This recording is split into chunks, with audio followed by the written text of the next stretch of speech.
прививка албаса мектепке, садикке албай жатат. Эмне мектептин директору же садиктин директору ошо эмне мектепти же садикти бала акчаны приватташтырып же атасынан калды эле.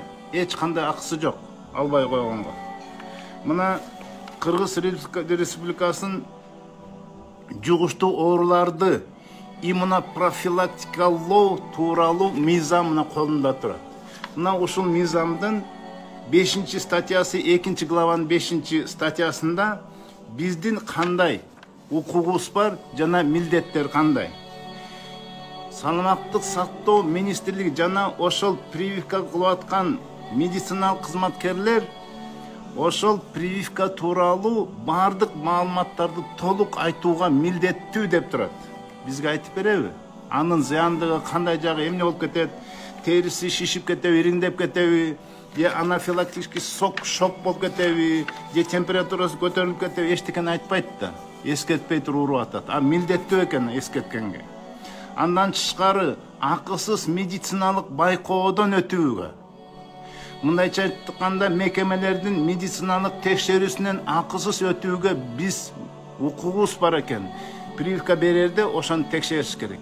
Мен айтат элем, бүгүнкү күнү прививкаларда жанагы антителага текшерсин биринчи бизди. Балким менде ал бардыр. Жанагы иммуноглобулин G деген антителанын көрсөткүчү бар болсо, мага аны салып деле кереги жок. Андан тышкары вакциналоодон кийин ырбап кеткен учурда социалдык жактан корголууга тийиш экенбиз. Биз ким коргоп, ким карап, ким бекер дарылап атат. Эми мынакей бир пунктусунда, мынакей эгерде башка ченемдик актылар, президент указын президенттери ушуга сыяктуу жок болсо, ошондой көрсөтүлбөсө, профилактикалык эмдөөдөн баш тартууга биздин акыбыз бар экен. Мына акыбыз бул закондо турат. Кандайдыр бир уставын, анан кандайдыр бир нерсесин, анан министрдин приказын анан чыгарганга акысы жок, аны көргүзгөнгө акысы да жок. Биз бүгүн ушундай мыйзам ченемдүү албай койгонго акыбыз бар. Эми эгерде ошончолук мындай силерге айтып кетет элем, албай жатса, жазышыңар керек. Урматтуу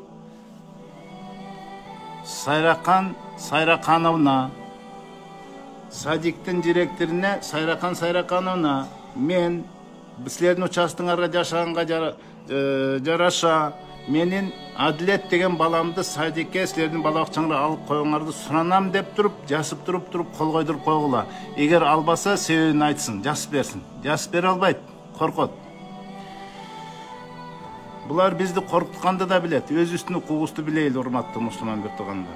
Ошондуктан мен айтат элем, бүгүнкү күнү мынакей, мындай бир маалымат бар.